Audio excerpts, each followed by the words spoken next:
Good morning, everyone. Thank you for taking the time to watch our little video today. Ola and I wanted to take a bit of time out of the business and have a bit of a conversation about the importance of men's mental health and how it affects each of us differently. We very rarely make the time to have these conversations. Ola and I don't often speak on a more personal level during working hours, so quite looking forward to finding out a little bit more and hopefully adding some colour and flavour to the other employees that work for Central YMCA and how they feel about such things. Oh, lovely. So I think without further ado, I might as well just start with a question. Let's go. Here we go. What has mental health been to you, and how has your understanding of it changed over time? Yeah, it's really interesting. I think the advances in mental health, both treatment and awareness over the last decade especially, have been phenomenal. We develop positive mental health and good mental well-being because of all the other factors in our life, and it affects all the other factors in our life, vice versa. So its importance has become paramount to healthy living, to good physical activities, a softer approach to life that makes us more appreciative of the things we have. And I think that's why it's become so important, because it touches every aspect of who we are. So I suppose in that context, how do you think men become champions of mental health?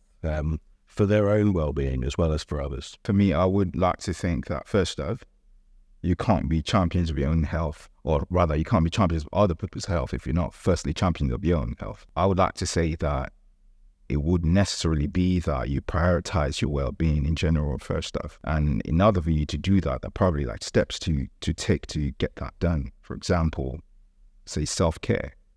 Prioritizing exercise. Now, you don't have to be like a gym rat to get that done. Just like, regular exercise, eating right, your nutrition, resting, because a whole lot of us men, we don't pay attention to rest. It's good to educate ourselves as to what is going on, especially when we get into that age that we're not particularly young. Say for example, prostate disease, heart, especially, issues that could affect men as we grow. We need to educate ourselves regarding this. And we need to advocate for, say, regular check-ins in the hospital, not because you reckon that you're Superman or that you're ill, no, but just to know what is going on with your system itself. And if I go back on my previous point, which is to educate ourselves, then if we did that, we would be able to support others. When we know about things going on, we'll be able to be well positioned to actually support others, friends and families, in educating them as well and supporting them through whatever the process they're going through. Yeah. Following this, how comfortable do you feel discussing mental health with friends and family? And also to support that, what do you think will make these conversations easier? I think, building on your point, really, we have to be more open about mental health and its importance, right? It needs to be universally recognized, and that's not necessarily something that men will do in isolation or on their own. It involves friends and families, but the entire population and species. We have to raise the awareness of the importance of it. And we do that through conversation, through openly admitting that there are issues and struggles. Right. At the extreme end of the spectrum, suicide causes higher deaths than murder in the UK at the moment. And that's from stats over the last few years. You're more likely to die by suicide than by murder or a moment, and that's a shocking indictment of the state of mental health globally, and we need to be aware of that by opening up the conversation and kind of being honest about our vulnerabilities. And that's not necessarily a sign of weakness, although it's perceived as one. And I think that's where the challenge of the conversation comes along, especially with friends and family, right? Because it's not just talking about a mental health issue; it's also admitting a potential weakness or being open to embarrassment and all the other feelings that come with that. Sometimes it's easier to talk to a stranger.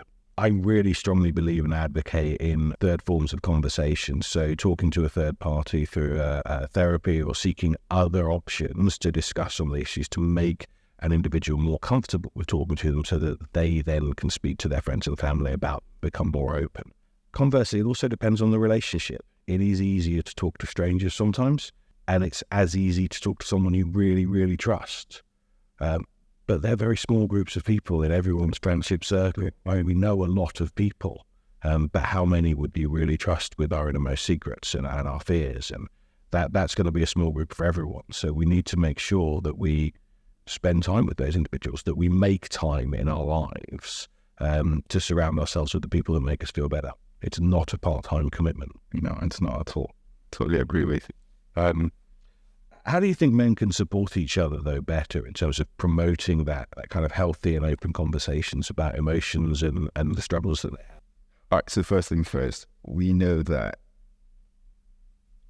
men hardly talk, especially when it comes to, talking about personal struggles and being open about things. And that is something that needs to be addressed because, the traditional mentality has always been that you are the Mufasa, Superman, you bottle everything in and leaning on all the things you said so far. Also, that increases the high risk of suicide, obviously. The ability for us to create a space, a place where we are not judged if we tend to be vulnerable, if we tend to open ourselves to conversations like this. We need to have like a safe space and environment where men are mentally calm to have engaging conversations. By doing this, we could help each other. So, for example, active listening is key. First off, so we're not gonna go anywhere. We're not gonna move forward if we just want to listen to respond or listen to want to push our own solutions to things, because sometimes you don't want to just hear the solution. You just want to pour out your heart. Yeah. So being able to actively listen to others is key. But then again, how do you actively listen if you don't first off lead by example?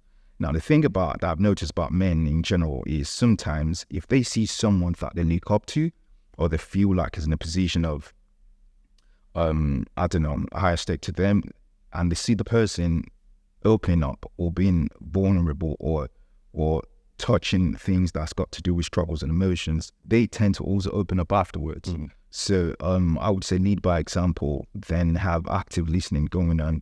Genuinely listen to people.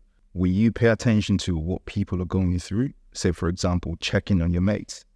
You get me? A lot of us, do you know how well or how long a how are you would go? Do you get me? And we hardly do that. So, times like that when we just checking on our mates and like, what's going on? It's been a minute. How have you been? How are you doing? Those how are you doing questions actually go a long way. And just find ourselves in a space where we're actually opening up and talking to each other and also respecting boundaries. It's not every time that the person will want to talk to you. As understanding that, let me just respect the boundary. You're not in that zone that you want to talk at the moment. I think these keys, if we put all these things into play, it would help. Let me ask you this. What has been a helpful way for you to express vulnerability or seek support from others? It's about creating that safe space for myself first and getting comfortable with the notion that I need help or I need support around certain things. And I do that in a myriad of different ways. A kind of good day for me will involve a bit of walk and a bit of exercise. It will involve a bit of solitude, whether I'm reading or painting or listening to music, but where I can be 100% myself without any interruptions. I need to develop the confidence in myself before I go and have a difficult conversation.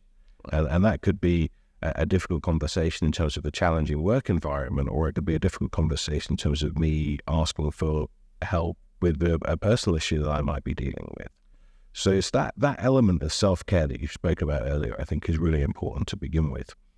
And then I need to know that I have confidence in the person I'm going to speak to, whether that's friend, family, stranger, work colleague, that I won't be judged and that it is a safe space. And there are more things that I would speak to my sister about than anyone else. And she's my best friend in the world.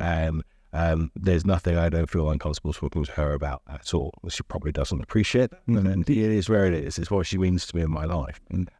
There are other people I would only speak to certain things about because I know they've got lived experience, or I know they'll have a sense of empathy or understanding of a particular issue that makes me feel more comfortable. So I think, that kind of thought process, I think, is really important to me, rather than just sort of saying, I'm going to speak to this person because I've got an issue now. It's a little bit more selective. Whether that's right or wrong for everybody, I don't know, but it certainly works for me. Yeah, I think that works differently for people in general. So on the same vein, is there someone in your life or an experience that has helped you kind of really prioritize your own health? Yeah. Well, I say they. Sorry. I mean, yeah. You wish. I would like to say my father. Yeah. God rest his soul. I watched this man grow up. He was a doctor. He was that guy, free spirited and everything. And there was a time in his life that he had major health issues. And I saw him, he was broken.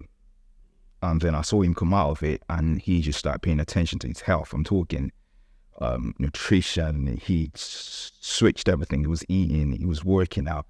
And that helped me also, because I was a kid, so I would join him working out as well. So I saw how he came out of it.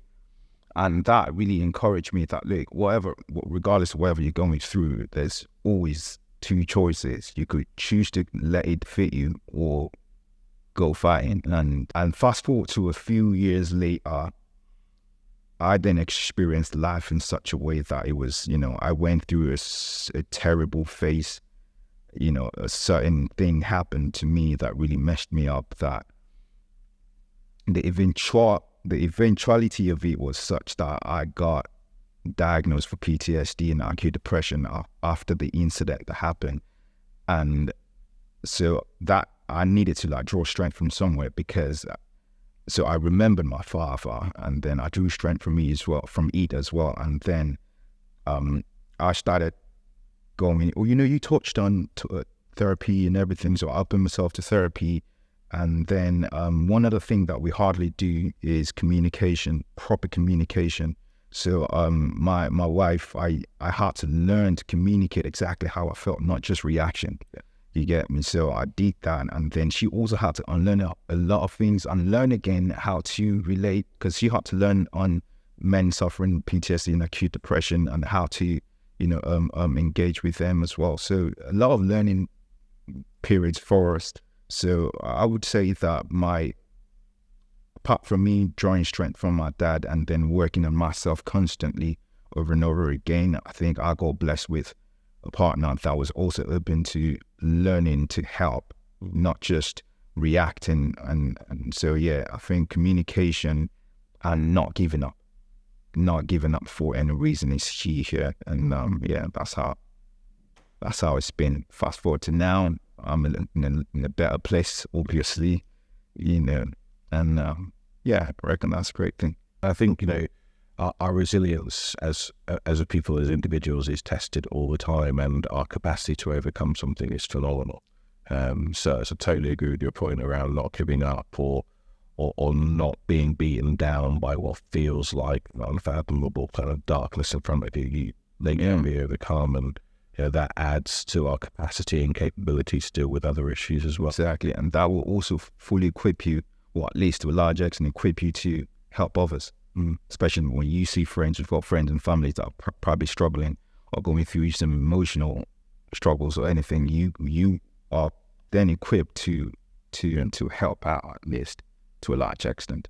Completely agree. I was reading something the other day actually that was saying, kind of going back to suicide as a kind of factor, that one of the biggest causes of that, albeit you've got the depression and the reasons and the rationale from that individual and kind of poor mental health and poor self-care, but ultimately it could be boiled down to the fact that they fail to see the future. And so they feel it's the only course of action to deal with them present. And I think that's one of the things that we as men and collectively kind of as a population can help to continue to focus on. Actually, there is a better future ahead. Things can be improved, even if it's just marginally and slowly and takes time. Yeah. And then also, I think, to buttress your point, I also feel that, there's a difference between loneliness and being alone. Mm-hmm. Yeah, so in times like this, when we've got emotional stress or struggles and stuff, it's best to not deliberately insert ourselves into a space where we are lonely. Yeah. It's all right to be alone sometimes, so that you can get your mind right, focus, and see how you can better yourself and all of that. But do not get in a place of space where you are lonely. Situate yourself, surround yourself with people of like mind, people that you reckon that could support you in a way that could be beneficial to you. Because the truth is, if I did not, like I said earlier, if I did not have a support system at home that was willing to keep helping me constantly, regardless, you know, I might have spiraled in so many ways. So yeah, I think the ability to choose to not be lonely, even though we're lonely, is key. Yeah. Wow. I don't think we've ever talked like this. That's why we're doing this. Why we have to make time. And that is one of the things that we have to do, I think, as colleagues, friends, you know, is actually carve out those spaces to have conversations outside of the norm.